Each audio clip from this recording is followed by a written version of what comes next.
Vamos observar, abençoados, alguns textos aqui, dois exemplos do livro de Tiago. Veja, não é um texto da graça, e você vai entender por que eu estou falando isso. Tá? Vamos ver aqui então, começando com o capítulo 2 da carta de Tiago. Vamos ler do 14 ao 18. Olha só, amados, as coisas que o Tiago fala aqui. Veja, o raciocínio de Tiago aqui é religioso. Porque Tiago era religioso. Tiago, ele foi apóstolo de Jesus? Sim. Para os judeus? Sim. Mas veja, o apóstolo Tiago, assim como os demais apóstolos, não receberam a revelação da graça. Eu já vou falar um pouco sobre isso mais à frente. Eles vieram do antigo pacto, com aquele chamado lá para os judeus, e seguiram com aquele raciocínio, até que a revelação da graça viesse posteriormente. No caso, foi dada ao apóstolo Paulo. Já vou falar disso um pouco mais adiante. Então, o raciocínio de Tiago está fundamentado no raciocínio judeu de que tem que se fazer obras, no caso, tinha que se fazer as obras da lei, para que você obtivesse a vida eterna, a salvação. Este, repito, é um raciocínio religioso. Os judeus pensavam assim. Tanto que aquele jovem que nós vimos na semana passada, que perguntou a Jesus o que ele poderia fazer para ter a vida eterna, aquele raciocínio daquele jovem que perguntou a Jesus o que ele faria para ser salvo, vem da época da lei, é aquela coisa, eu tenho que fazer. Porque na verdade era assim, né? A lei dependia do desempenho do homem. Né? Por isso que Paulo disse que a lei estava enferma pela carne. Então esse raciocínio de eu tenho que fazer, vocês podem notar que vem lá diante da cruz ainda. Então, o Tiago e os demais apóstolos, com exceção de Pedro, mas, irmão Cristiano, por que exceção de Pedro? Porque, na minha visão, pelo menos, eu penso que Pedro absorveu muita coisa da graça.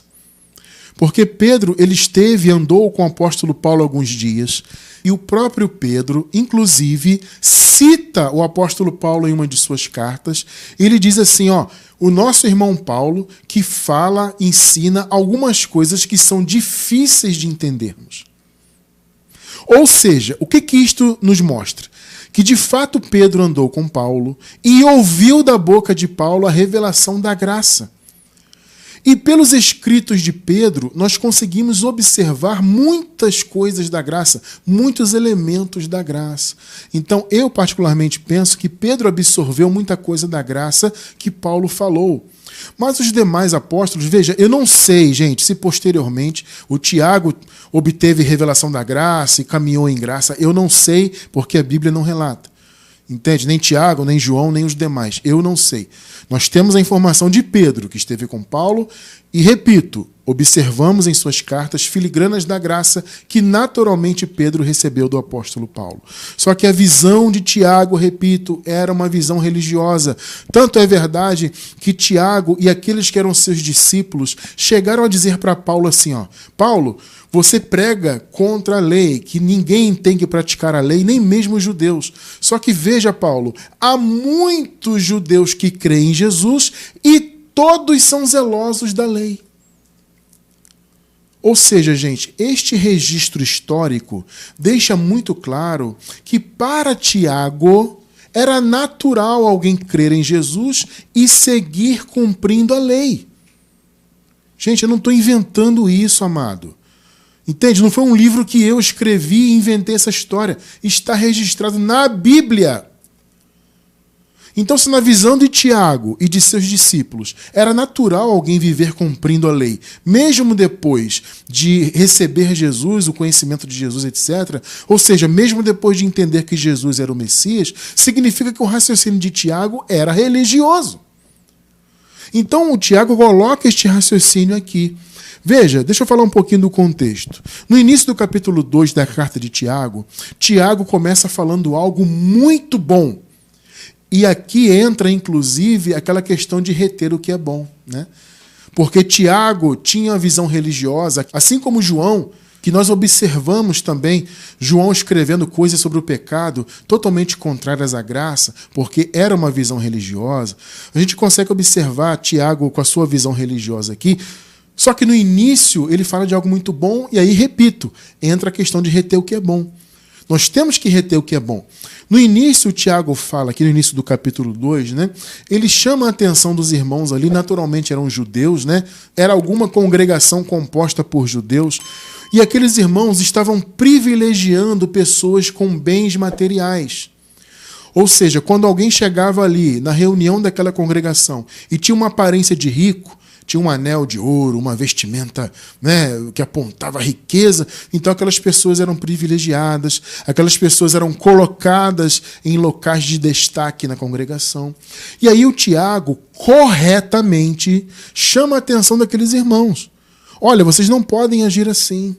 Vocês não podem privilegiar a pessoa que tem aparência de rica, só porque ela tem um anel de ouro, uma vestimenta que aparenta ser uma vestimenta cara, etc.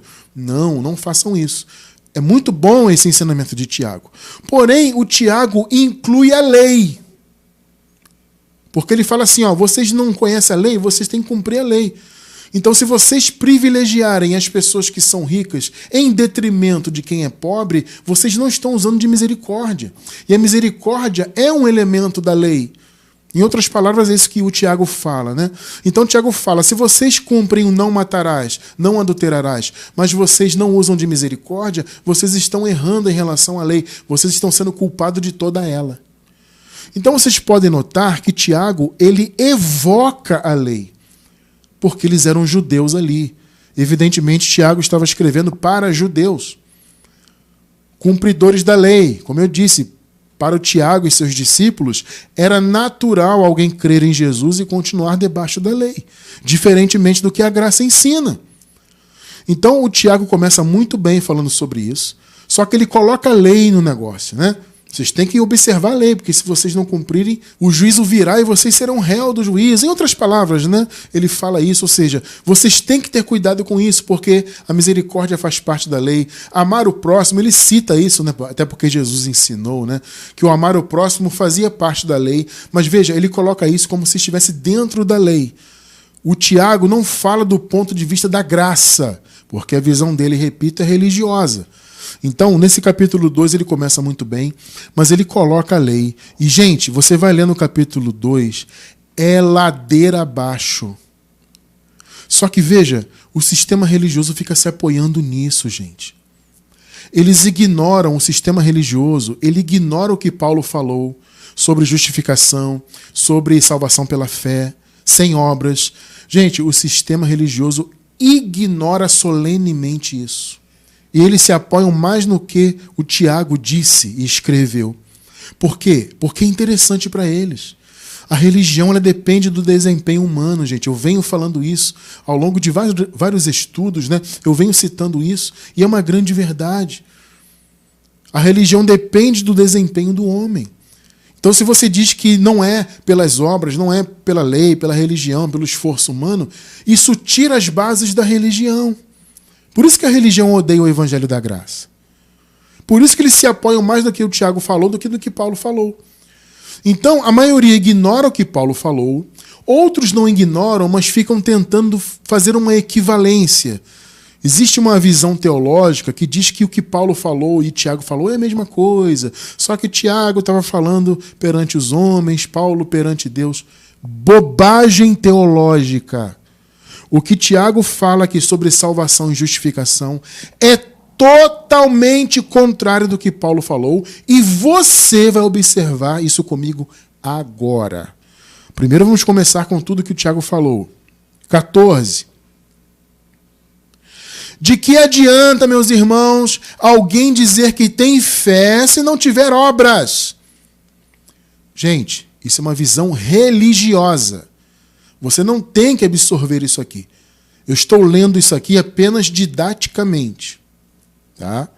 De que adianta, meus irmãos, alguém dizer que tem fé se não tiver obras?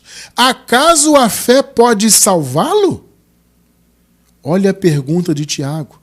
Gente, esta é uma pergunta retórica. Porque, na verdade, ele não está perguntando. Ele está afirmando. A fé, por si só, não pode salvar.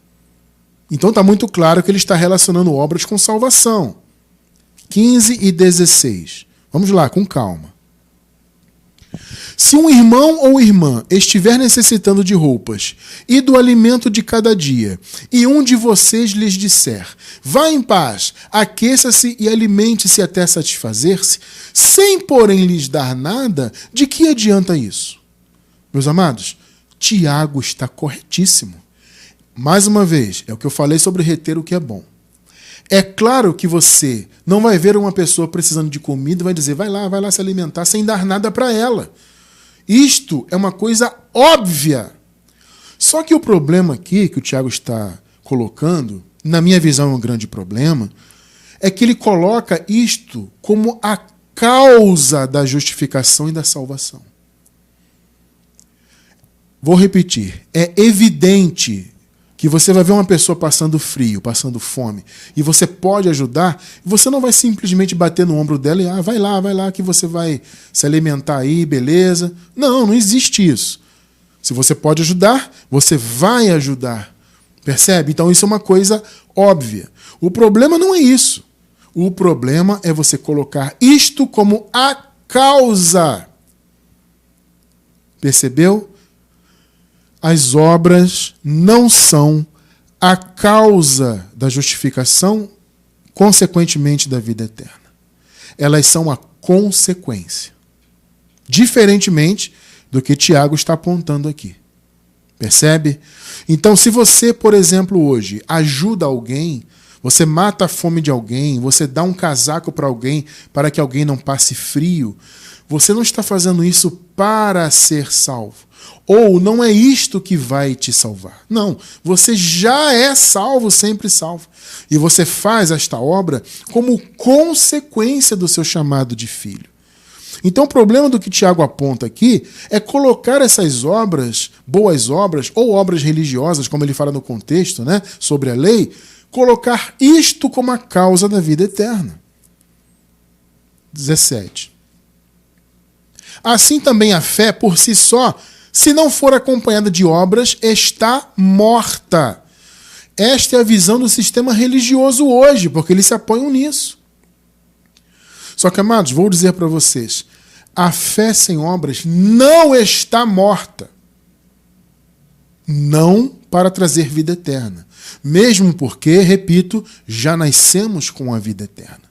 Então a fé, sim, trouxe justiça para aqueles irmãos que nasceram antes da cruz.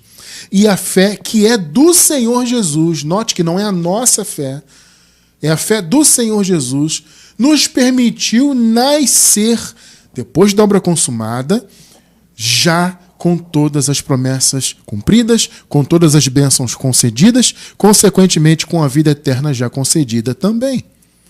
Então nós podemos afirmar que já nascemos com todas as bênçãos, inclusive com a vida eterna, por causa da fé não nossa, a fé do Senhor Jesus. Perceberam? Então, gente, a fé do Senhor Jesus não pode estar morta.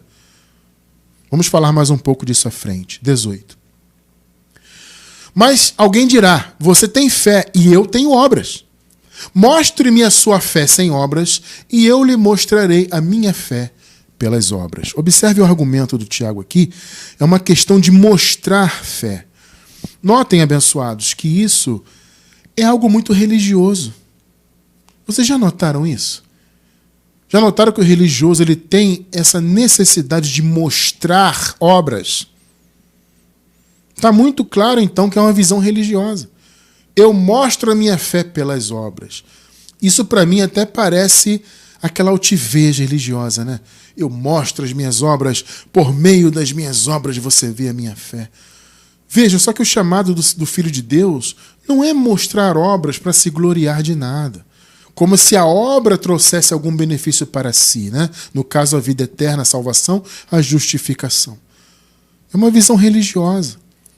A fé do Senhor Jesus nunca estará morta. Agora, é evidente, deixa eu dizer uma coisa, e lá no final do estudo vamos ver isso na Bíblia. A fé nos leva às obras, mas como consequência. Não é a causa. Porque o Tiago ele diz que ela está morta como causa. Ou seja, se a sua fé não tiver obras, consequentemente a causa é que você não terá salvação. Perceberam? Como eu falei, o problema do que Tiago fala é colocar salvação nisso. Essa visão religiosa que a salvação vem pelo seu esforço. O erro está nisso aí. É claro que você tem fé e é claro que você vai ter boas obras. É claro que se você tiver condições de matar a fome de alguém, você vai fazer isso. Mas não é isso que vai trazer salvação para você. Você vai fazer isso como consequência, porque você já é um salvo, um filho de Deus. Agora veja Tiago falando absurdamente sobre a experiência de Abraão. Agora do 21 ao 24. Não foi Abraão, nosso antepassado, justificado por obras? Gente, você vai ver que não. Eu vou explicar por quê. Quando ofereceu seu filho Isaque sobre o altar, aqui o Tiago, com a sua visão religiosa, querendo até rebater a visão da graça, ele dá um tiro no pé terrível, né? Como se diz no ditado. Já vou explicar por quê. 22. Você pode ver que tanto a fé como as suas obras estavam atuando juntas. E a fé foi aperfeiçoada pelas obras. 23. Aqui que o Tiago escorrega muito feio, né? Cumpriu-se assim a escritura que diz: Abraão creu em Deus. Abraão creu em Deus. E isso lhe foi creditado como justiça. Olha só, gente. Observem. Abraão creu em Deus e isso. Irmão cristiano, o que é isso? Isso é o crer em Deus. Note que a Escritura não diz Abraão fez obras. Não. O Tiago está citando uma coisa, acho que ele nem se deu conta disso. Abraão creu em Deus. E isso, ou seja, simplesmente o crer, lhe foi creditado como justiça. E ele foi chamado amigo de Deus. Ou seja, o Tiago citou isso aqui, sem perceber que o texto está falando justamente que o crer é que foi creditado como justiça, não a obra. E aí o Tiago força a barra para dizer que a fé de Abraão o levou a fazer obra. E que essa obra o justificou. 24. Vejam que uma pessoa é justificada por obras. Eu pergunto, onde estava escrito isso lá na escritura que Tiago citou? A escritura disse, Abraão creu em Deus. Ali não disse que Abraão fez a obra.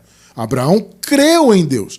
E isso, ou seja, a sua crença, lhe foi acreditada como justiça. A escritura não se refere à obra. Então Tiago está forçando a barra aqui para encaixar essa questão de obras na salvação. Vejam que uma pessoa é justificada por obras e não apenas pela fé. Amado, vamos lá. Irmão cristiano, mas o Tiago está certo. Porque Abraão teve fé e essa fé fez Abraão levar o seu filho. Concordo, Abraão levou o seu filho para ser imolado. Agora eu pergunto para você uma coisa. Abraão concluiu a obra? Pegou? Eu pergunto, Abraão matou seu filho? Não, né? Então Abraão não fez a obra. Percebeu? Porque a obra de Abraão não era levar o filho simplesmente. Levar o filho para ser imolado era necessário. Agora, a obra não era levar, não era conduzir o rapaz. A obra era matá-lo. Percebeu? Então, Abraão não foi justificado pela obra porque ele não concluiu a obra. E o Tiago, ao escrever isso, não se deu conta disso. Talvez no afã de combater o raciocínio da graça, que estava circulando ali nas igrejas, né? O Tiago escreveu isso tentando combater a visão da graça. Muito provavelmente foi isso, né? E tentou encaixar a experiência de Abraão. Só que Abraão não fez a obra. Então foi a fé do Abraão que o justificou. Porque Abraão conduziu seu filho, mas a obra não era essa. A obra de Abraão era imolar o seu filho. E ele não fez a obra. Então eu não posso afirmar que Abraão foi justificado pela obra. Não faz sentido. Abraão creu em Deus e isso, ou seja, o crer, é que foi acreditado como justiça, não foi a obra. Agora, se Abraão tivesse imolado o seu filho e concluído, feito a obra de fato, aí sim eu diria que Abraão foi justificado pela obra. Pegou? Está muito claro, né? Muito bem. Vamos ver então agora o apóstolo Paulo fazendo um contraponto disso que lemos aqui, que Tiago escreveu. Olha só o contraponto de Paulo. Primeiro, Romanos 4, do 1 ao 5. Portanto, que diremos do nosso antepassado Abraão? Olha só, gente, o Paulo já coloca aqui na condicional. Se de fato Abraão foi justificado pelas obras, como alguns aí dizem, né? Ele tem do que se gloriar. Pegou? Mas não diante de Deus. Porque, gente, ninguém se gloria diante de Deus. Então, se Abraão fosse justificado pela obra, e não foi porque ele não concluiu a obra, como eu acabei de falar, ele teria do que se gloriar. Olha o que Paulo está falando. 3. Que diz a Escritura? Vejam só, o Paulo está citando exatamente o que Tiago citou. Só que Paulo está citando de maneira correta. Porque Paulo está citando o crer como a causa da justificação, não a obra. O Tiago tentou encaixar a obra. O Abraão levou o Isaac para ser imolado. Ele levou, mas ele não concluiu a obra. Então a obra não foi feita. Deus não permitiu que a obra fosse feita, para que fosse justamente pela graça.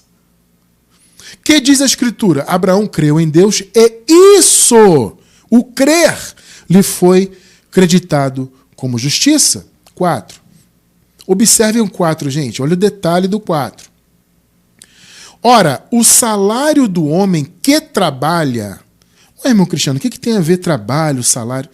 O Paulo está fazendo, gente, uma figura, uma metáfora. Então está dizendo, olha, quem trabalha merece o salário.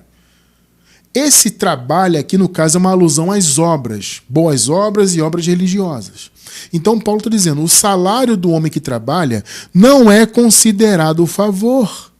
Ou seja, não é graça, porque graça é favor, né? Favor imerecido. Mas como dívida. Em outras palavras, se Abraão fosse ou tivesse sido justificado pelas obras, não seria a graça de Deus, mas a dívida de Deus para com Abraão. Pegou o que Paulo está falando?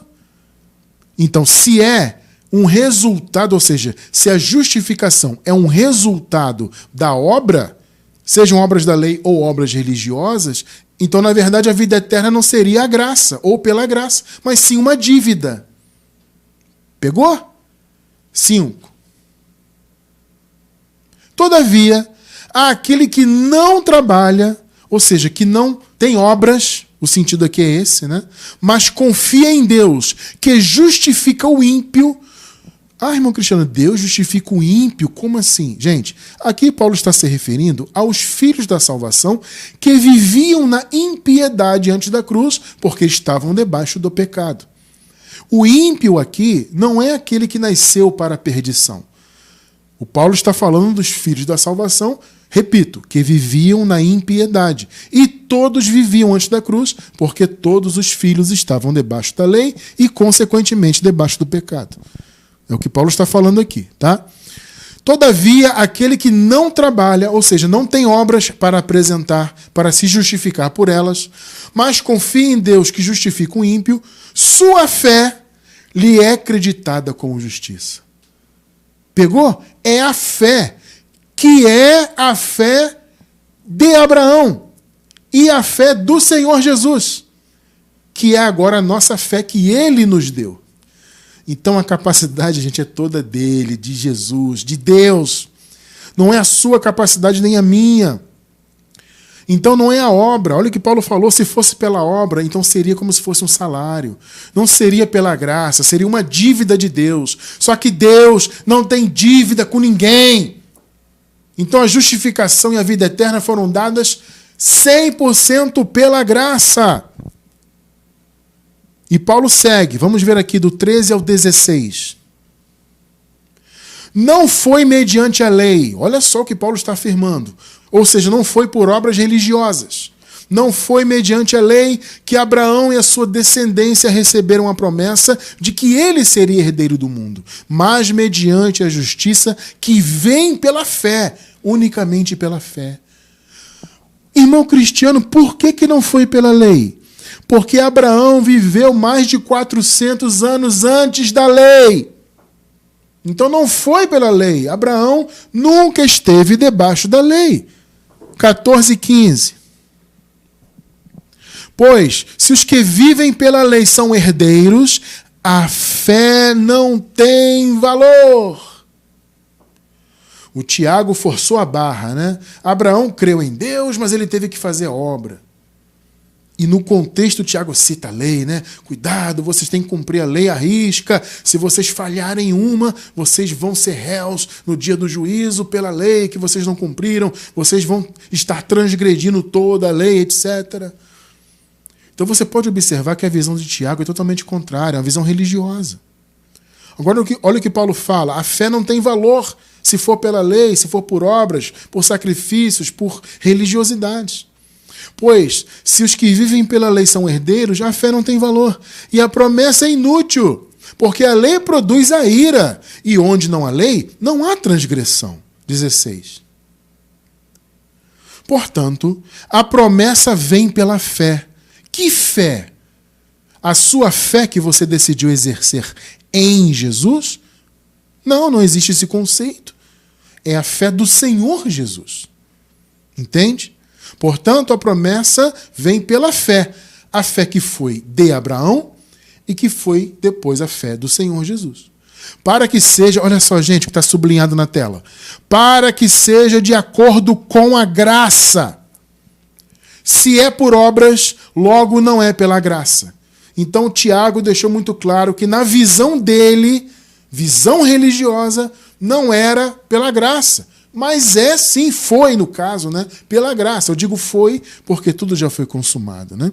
Portanto, a promessa vem pela fé, para que seja de acordo com a graça e seja assim garantida toda a descendência de Abraão, não apenas os que estão sob o regime da lei, ou seja, os judeus, mas também aos que têm, olha só, a fé que Abraão teve. Pegou? A sua fé que você tem, o dom da fé, é a fé que Abraão teve. A mesma fé que Jesus teve. Pegou? Ele, Abraão, é o pai de todos nós, ou seja, o pai do ponto de vista da fé. Não só pai dos judeus, segundo a carne, mas também pai dos não-judeus, pela fé em espírito. Que coisa maravilhosa. Então vocês viram o contraponto de Paulo, poderoso, deixando claro que não tem nada a ver com obras. Repito, Abraão não fez a obra. Ele só conduziu o filho dele. Se ele tivesse imolado o filho dele, sim, teria sido pela obra. Mas não foi, e o apóstolo Paulo deixou isso aqui muito claro. Agora veja, eu pergunto, para você raciocinar comigo, que obras o malfeitor que morreu na cruz, juntamente com Jesus, teve para receber de Jesus a promessa do paraíso? Pensa aí. Ele apenas creu, né? Por quê? Porque aquele malfeitor tinha dentro de si a fé de Jesus, a fé de Abraão. E ele creu em Jesus como rei, reconheceu o senhorio de Jesus. E eu pergunto, que obras ele fez? Não tem.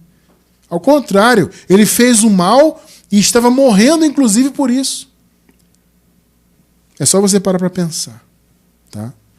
Alguém pode perguntar, irmão Cristiano, tudo bem, eu estou entendendo isso aí, mas por que havia, irmão Cristiano, essas divergências? A visão de Tiago em relação às obras e fé, a visão de João em relação ao pecado, né?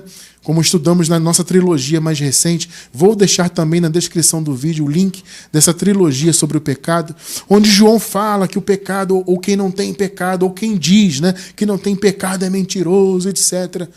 Amado, quem é que diz que não tem pecado? É a revelação da graça, não é? Perceberam? A revelação da graça que diz, olha, a escrita de dívida foi cancelada. O pecado foi aniquilado. Como já estudamos aqui fartamente. Aí vem João e diz, não, mas quem diz que não há pecado, que não tem pecado, é mentiroso. Aí você escolhe, você quer ficar com a visão religiosa ou você quer ficar com a revelação da graça? Havia, gente, essas divergências, porque a revelação da graça não foi dada aos discípulos de Jesus de Nazaré, que depois se tornaram apóstolos para a igreja primitiva. Veja, eles tiveram seu chamado, tiveram a sua importância para os judeus. Só que o chamado deles não era revelar a graça e falar da graça para ninguém, gente. Qual foi o chamado dos discípulos posteriormente chamados apóstolos de Jesus? O chamado deles era pregarem entre judeus. Jesus deixou isso claro, né? Jesus disse assim, ó, não vá para o caminho dos não-judeus. Vá apenas para os da casa de Israel. E pregue para eles o quê? Que o reino de Deus está próximo. Ponto. Percebeu? Em momento algum, Jesus falou de revelação da graça. Jesus falou o que ele faria na cruz. Veja, gente, isso nem caberia naquele tempo, porque eles estavam antes da cruz. Eles não iam entender nada disso. Como é que Jesus ia explicar sobre a cruz? E eles iam entender se eles estavam antes, debaixo da lei, com todo aquele pensamento da lei ainda, aprendendo filigranas da graça ali com Jesus. Não era tempo de falar da graça. Entende? Aí você pergunta, irmão Cristiano, mas por que Jesus então não revelou para eles? Mais uma vez, não era o chamado deles, não era o tempo para que houvesse essa revelação. Jesus não veio para revelar a graça para eles. Esse chamado era de outro homem. Jesus veio para ser a graça. Percebeu a diferença? Ele veio ser a graça. É claro que em seus ensinos nós conseguimos observar pontos da graça, mas ele não veio revelar a graça. Então o tempo da graça foi posterior. Observe só, gente, há uma referência bíblica aqui muito importante sobre isso, para você entender o que eu estou falando. Olha só, João 16, 12 e 13. Olha o que Jesus fala para os seus discípulos ainda antes da cruz. Tenho ainda muito que lhes dizer. Olha só. Ou seja, há muitos ensinamentos que eu tenho que dar ainda. Mas vocês não o podem suportar agora. Não é o tempo de eu ensinar para vocês o que eu tenho ainda para ensinar. O chamado de vocês é falar do reino. O reino está próximo. Então pregue para os judeus e digam, né? O Messias que vocês tanto esperam já veio. Esse era o chamado dos discípulos, posteriormente chamados apóstolos de Jesus, para os judeus. Só que havia uma revelação muito maior. Essa revelação é o Espírito da verdade. Perceberam? As pessoas pensam que o Espírito Santo é o Espírito da verdade. É claro que no contexto aqui desse texto, Jesus fala que eu vou me ausentar, mas eu vou trazer e deixar com vocês o Consolador. É claro que Jesus faz esta referência. Só que quando ele fala do Espírito da verdade, ele não está falando do Consolador. Vou deixar na descrição do vídeo um estudo fantástico que fala do Evangelho da Graça como o Espírito da verdade.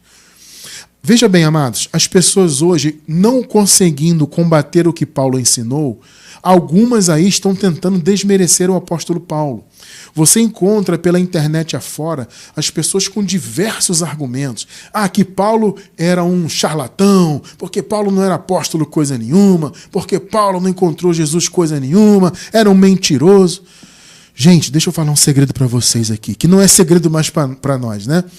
Jesus de Nazaré profetizou sobre o ministério de Paulo. Então você querer desmerecer o apóstolo Paulo, porque você não tem argumentos contra o que ele ensinou, você está, na verdade, desmerecendo o próprio Jesus. E nesse estudo que eu acabei de citar, que vai estar na descrição do vídeo no YouTube, quem está vendo pela gravação, isso está explicado muito claramente. O Espírito da verdade foi o Evangelho da Graça. E ele foi anunciado por um homem, pelo apóstolo Paulo. Vejam o que Jesus fala aqui no 13. Mas, quando vier o Espírito da verdade, mais uma vez, parece que ele está falando do Espírito Santo. Ele cita o Espírito Santo como um consolador antes, mas aqui ele está falando de uma revelação. Ele está falando de um raciocínio. O Espírito da verdade é o Evangelho da graça. Mas quando vier o Espírito da verdade, ele os guiará a toda a verdade. Não falará de si mesmo. Note que Jesus está falando de alguém que fala alguma coisa, que fala uma mensagem, né? Falará apenas o que ouvir. Gente, não falará de si mesmo. Ora, se fosse o Espírito Santo estaria falando dele mesmo. É ou não é verdade? O Espírito Santo é o próprio Deus, é o Espírito de Deus. Então, quando Jesus fala aqui que o Espírito da verdade não falaria de si mesmo, ele está citando um homem, um personagem, que falaria do Espírito da verdade. Perceberam? Este personagem, este homem, foi o apóstolo Paulo. Neste estudo que eu citei para vocês, está detalhado todo este raciocínio. Tá? Então, quando vier o Espírito da verdade e veio através de Jesus ressuscitado, dando ao apóstolo Paulo, ele os guiará a toda a verdade. Não falará de si mesmo, falará apenas o que ouvir e lhes anunciará o que está por vir. Então, amados, a revelação da graça veio, né? A revelação da graça veio e trouxe todo o conhecimento através da vida do apóstolo Paulo. Então, amados, por isso que havia essas divergências, essas distorções, por assim dizer, né? Essa desigualdade de raciocínios. Tá? Porque, veja, o raciocínio de Paulo e dos demais apóstolos só era igual no que se referia à segunda vinda de Cristo, a vinda do reino de Deus. Fora isso, Paulo falava da doutrina da graça e os discípulos pregavam para os judeus que Jesus era o Messias e que o reino estava próximo. Ponto. Então, amados, é importante nós entendermos isto para entendermos que eu não tenho que viver em tudo que está escrito, inclusive no Novo Testamento. Eu tenho que aprender a reter o que é bom. O que Tiago falou a respeito de salvação e obras não é bom, é visão religiosa.